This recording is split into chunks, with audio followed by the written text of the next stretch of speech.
भूत, आत्माएँ कहते हैं ये असल में आपका गिल्ट होता है, अपराध बोध होता है। आत्माएँ और भूत शायद राज़ भी होते हैं। भूत पछतावे और हमारी कमज़ोरियाँ भी होते हैं। लेकिन बहुत बार एक भूत असल में एक अधूरी इच्छा होता है। फूली बिसरी हवेलियों से लेकर बदनाम होटलों तक, सुनसान जेल से लेकर भूतिया जहाज़ तक और उन घरों तक जहाँ कभी भी कोई दर्दनाक घटना घटी होगी, हर जगह ही अपनी एक कहानी होती है। कुछ कहानियाँ लोकल लोग बहुत धीमी आवाज़ में सुनाते हैं, कुछ हिस्ट्री में दर्ज होके रह जाती हैं और कुछ कहानियाँ ऐसी होती हैं जो दफन होकर भी चुप नहीं रहती। लेकिन आज की कहानी किसी हवेली, होटल या जेल की नहीं है दोस्तों। आज की कहानी एक जगह की नहीं, एक आवाज़ की है।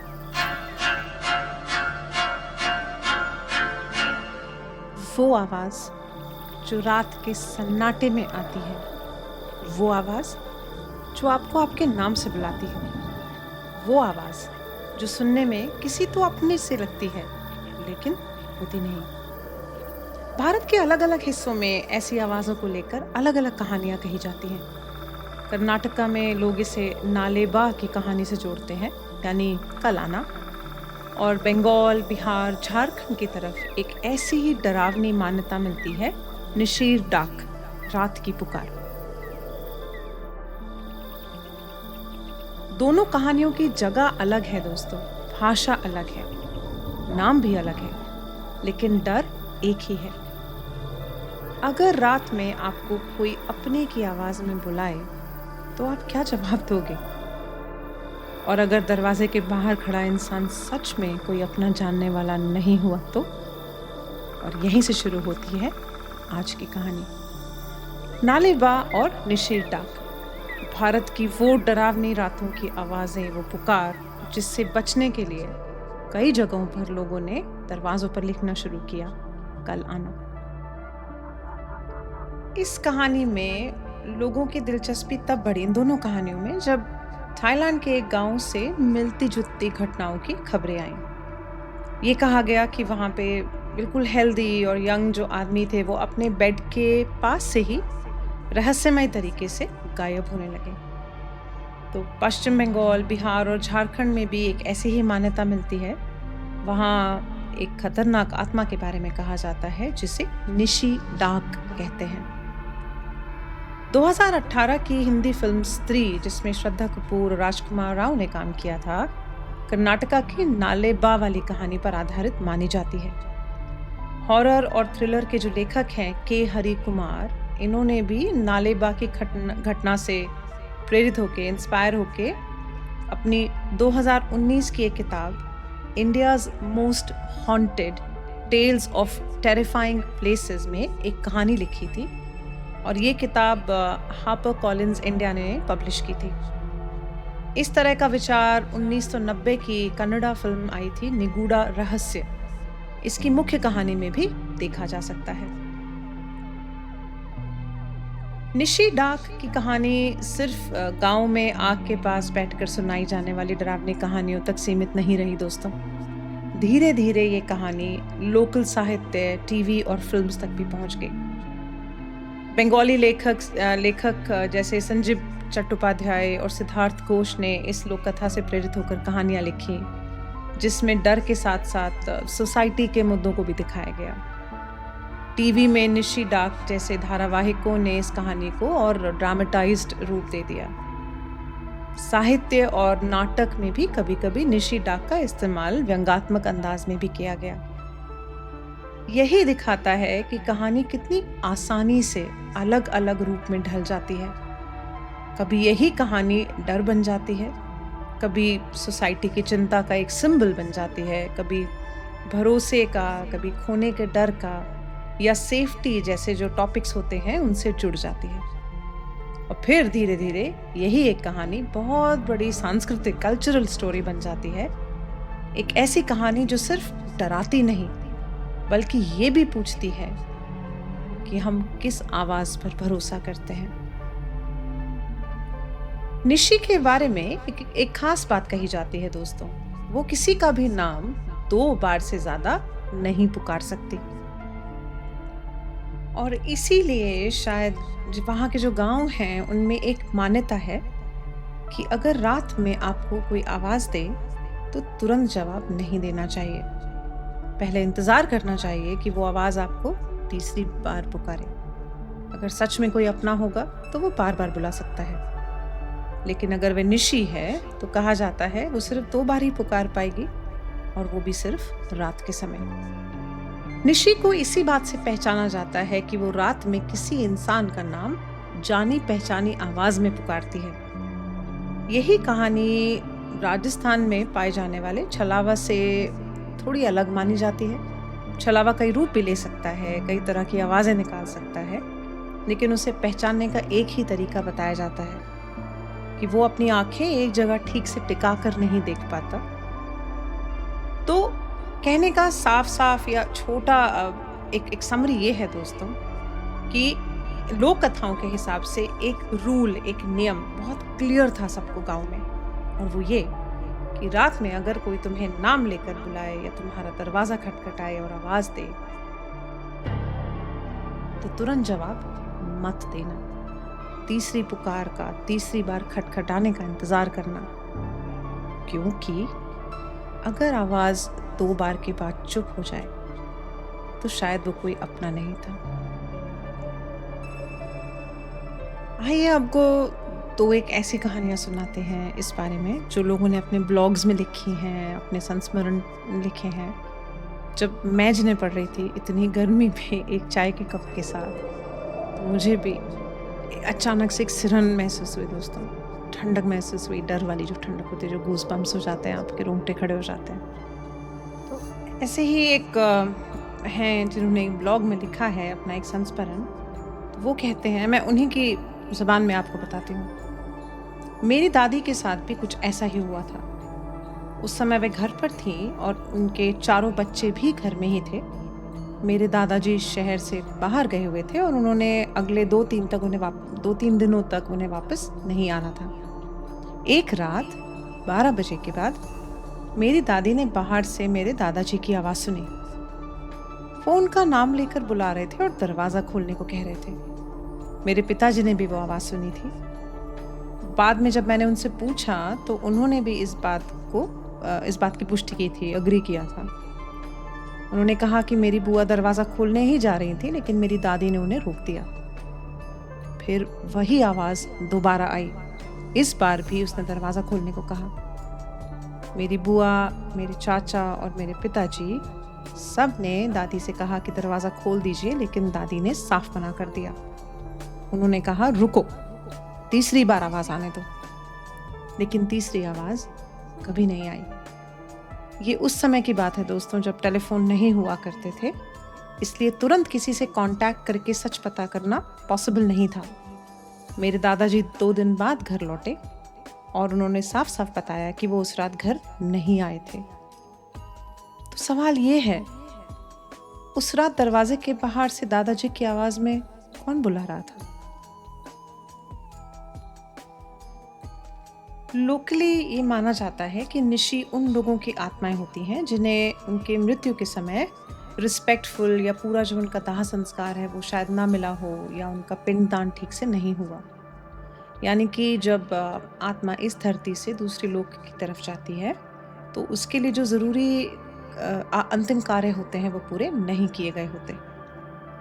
एक और ब्लॉग मैंने पढ़ा था दोस्तों, एक और स्टोरी, जहाँ पे एक आदमी ने लिखा था कि मेरे घर के पास एक चाय बेचने वाला आदमी है जो बिहार से है, और वो मुझे बताता है कि उसके गांव और आसपास के इलाकों में एक निशी हमेशा घूमती रहती है। अब गांव के लोग मानते हैं कि वो निशी एक ऐसे व्यक्ति की आत्मा है जिसकी मौत कई पीढ़ियों पहले हुई थी, लेकिन उसके परिवार ने गया क्या, जो प्रेत पहाड़ है, जहाँ जिसे आत्माओं का पहाड़ भी कहा जाता है, वहाँ उसके अंतिम कार्य पूरे नहीं किए थे। जब इन कहानियों की बात कर ही रहे हैं, तो एक और कहानी आपको बताती हूँ जो लोगों ने लिखी है अपने ब्लॉग पेज, मैंने पढ़ी थी।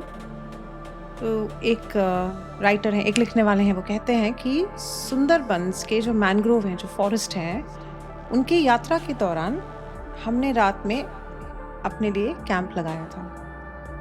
तभी हम सब ने दलदल की जो जंगल है, मैंग्रोव्स बहुत दलदल वाले जंगल है सुंदरबंस में, उनकी तरफ से अपने गाइड और नाव चलाने वाले का नाम पुकारते हुए किसी को सुना, किस्नो किस्नो। नाविक साफ तौर पर बहुत डर गया था, लेकिन उसने हमें इशारा किया कि हम बिल्कुल चुप रहें और अपनी टॉर्च भी ना जलाएं। हम समझ नहीं पा रहे थे कि वो इतना क्यों डर रहा है, लेकिन 1 घंटे से ज्यादा समय बीतने के बाद उसने हमें बताया कि वह निशी थी जो उसका नाम पुकार रही थी। उसने कहा, मेरे पिता ने मुझे बताया था कि वह निशी एक नाव चलाने वाले की आत्मा है जो इसी जंगल में गायब हो गया था। उसकी बॉडी भी कभी नहीं मिली। और नाविक ने यह भी बताया कि ये निशी मुझे बहुत समय से अपने साथ ले जाने की कोशिश कर रही है। कभी मेरे पिता की आवाज़ में बुलाती है, कभी मेरे बेटे की आवाज़ में, लेकिन अभी तक मैं बहुत केयरफुल रहा हूँ, बहुत सतर्क रहा हूँ। जब उससे पूछा गया कि क्या मंत्र या कोई शक्ति कुछ मदद नहीं कर सकती, तो नाव वाले ने जवाब दिया कि वो कुछ समय के लिए निशी को दूर तो रख सकते हैं, लेकिन अगर आपने एक बार निशी की पुकार का जवाब दे दिया तो सिर्फ भगवान या कोई अच्छी आत्मा ही आपको बचा सकती है, या तो उसे भटकाकर या उसे नष्ट करके। दोस्तों, भारत के लिए भूत प्रेत, आत्माएं, सुपरनैचुरल और ये सब कहानियाँ कोई नई बात नहीं है। हमारे पुराने महाकाव्यों में और कहानियों में भूत, आत्माएं और रूप बदलने वाली शक्तियाँ हमेशा से मौजूद रही हैं। और ऐसी लोक कथाएं दोस्तों सिर्फ डराने के लिए नहीं होती हैं। कई बार ये अपने समय के डर, विश्वास और सोच को भी दिखाती हैं। तो नालेबा कर्नाटका की ऐसी ही एक लोक कथा है जिसने 1990s में पूरे राज्य को डराकर रहस्य में जकड़ लिया था। 1990s के दौर में दोस्तों कर्नाटक में, खासकर बेंगलुरु के आसपास, एक डरावनी रूमर, एक अफवाह फैलने लगी। कहा गया कि रात के समय एक बुरी आत्मा या चुड़ैल गलियों में घूमती थी और लोगों के दरवाजे खटखटाती थी। वो घर से किसी सदस्य का नाम एक भरोसेमंद और जानी पहचानी आवाज में पुकारती थी। आवाज ऐसी लगती थी जैसे कोई अपना बाहर खड़ा हो, लेकिन कहा जाता है कि जो भी दरवाजा खोलता उसकी मौत हो जाती थी। इससे बचने का सिर्फ एक तरीका माना गया। लोगों ने अपने दरवाजों और दीवारों पर नालेबा लिखना शुरू किया। कहा जाता है कि ये कहानी बेंगलुरु के मल्लेश्वरम और राजाजी नगर जैसे इलाकों में बहुत फेमस हो गई थी। उस समय ये जो एरियाज हैं बेंगलुरु के, ये अर्बन माने जाते थे, सबअर्बन या सबवन एरियाज माने जाते थे। लोगों के बीच में ये डर फैल गया था कि रात में कोई आत्मा या चुड़ैल इन गलियों में घूम रही है और लोगों के दरवाजे खटखटाती है। तो कन्नड़ में जो लैंग्वेज है कर्नाटक की दोस्तों, उसमें नालेबा का मतलब होता है कल आना। अब लोगों का ये मानना था कि जब वो आत्मा ये लिखा हुआ पढ़ती तो वो वापस चली जाती और अगले दिन आने को सोचती, और फिर अगले दिन भी वही लिखा हुआ मिलता। तो ये सिलसिला बार बार चलता रहता और वो कभी घर के अंदर नहीं आ पाती। दोस्तों, जैसे जैसे डरावनी कहानियां फैलने लगी, लोगों ने अपने अजीब अनुभव बताने शुरू किए। कहा जाता है कि उनके दरवाजों के बाहर से एक औरत की आवाज़ सुनाई देती थी। बड़े डरावने अंदाज में वो लोगों को उनके नाम से बुलाती थी, और जो लोग क्यूरियोसिटी में बाहर निकलने की हिम्मत करते थे, उनके साथ कुछ ना कुछ बुरा ज़रूर होता था। एक कहानी है, वहाँ पे कहते हैं, किस्सा है कि वहाँ पे 3 लोगों की डेथ भी हो गई थी। कई लोग बिना किसी निशान के गायब हो जाते या कुछ समय बाद ही किसी भयानक अंजाम का सामना करते। इस डर की लहर दोस्तों पूरे शहर में फैल गई थी। लोग सूरज ढलने के बाद घरों से बाहर निकलने से बचने लगे। कई जगहों पर लोग मिलकर उस रहस्यमयी चुड़ैल से बचने के तरीके सोचने लगे। इन डरावनी घटनाओं ने इस कहानी को और मजबूत बना दिया था। लोग तो रात से डरने लगे, अंधेरे से डरने लगे और हर आवाज को शक की नजर से देखने लगे थे। समय के साथ नालेबा की कहानी बहुत चर्चा में रही दोस्तों, और धीरे धीरे लोगों की यादों में धुंधली पड़ गई। ये जो बिहेवियर है दोस्तों, ये अक्सर समाज के बदलते हुए डर और कल्चरल जो माहौल होता है उसको भी दिखाता है। शुरुआत में 1990 के आसपास इस चुड़ैल की कहानी ने लोगों की कल्पना और डर दोनों को जकड़ लिया था। ये कहानी बहुत तेज़ी से फैलने लगी और लोगों को लगा कि खुद को इस सुपरनैचुरल खतरे से बचाना बहुत ज़रूरी है। लेकिन जैसे-जैसे समय बीतता गया दोस्तों, ये कहानी एक बड़े डर से ज़्यादा एक लोकल मिस्ट्री या एक बहुत क्यूरियोसिटी वाली चीज़ बन के रह गई। आपको ये जान के बहुत हैरानी होगी कि कुछ इलाके हैं बेंगलुरु के जहां आज भी 1 अप्रैल को नाले बा डे के रूप में याद किया जाता है। आपको लगेगा शायद ये फनी है, लेकिन बहुत कल्चरल भी है। वहाँ पे बैंगलोर के लिए कल्चरल है। लोग वहाँ पे इस लोक कथा की याद को जिंदा रखते हैं इस तरह से नाले बा डे मना के। ये कहानी आज भी कर्नाटक के कल्चरल पहचान का हिस्सा बनी हुई है, खासकर बहुत शांत और जो ग्रामीण जो एरियाज हैं, जो छोटे छोटे गांव के एरियाज हैं, जहां कभी कभी दरवाजों पर नाले बा लिखा हुआ मिल सकता है। जैसे इस डरावने इतिहास की छोटी सी याद।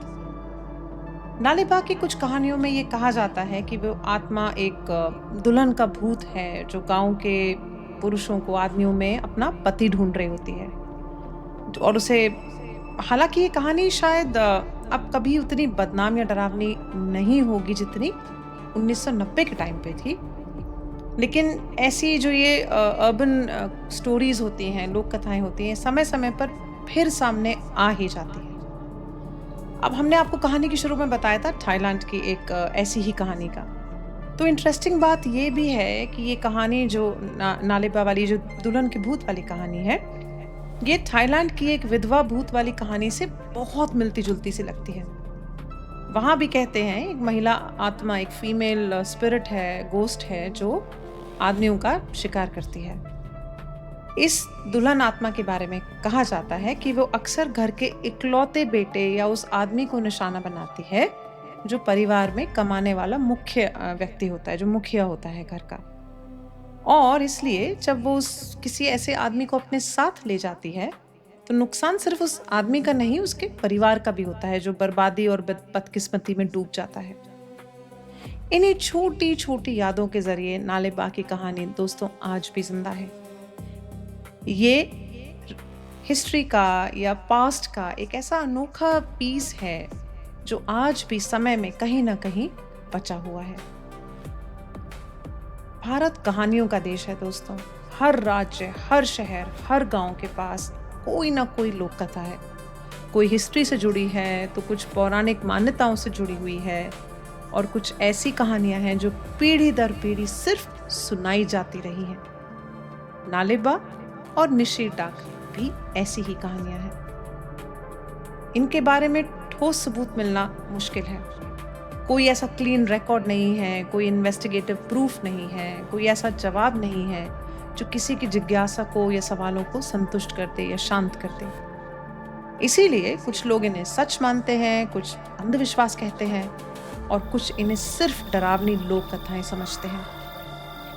लेकिन इन कहानियों की ताकत सबूत में नहीं है दोस्तों, इनकी ताकत उस डर में है जिसे आई एम श्योर हम सब समझते हैं।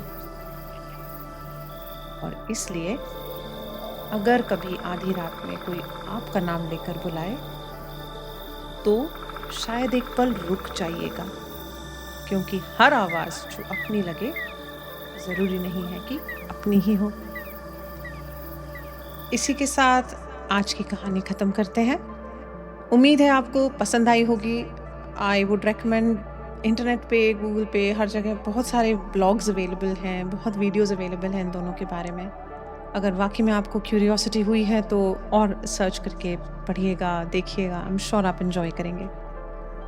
इस वक्त हम आपसे विदा लेते हैं। सुनने के लिए बहुत बहुत धन्यवाद। अगर आपको पसंद आई हो तो लाइक, शेयर एंड सब्सक्राइब ज़रूर करें।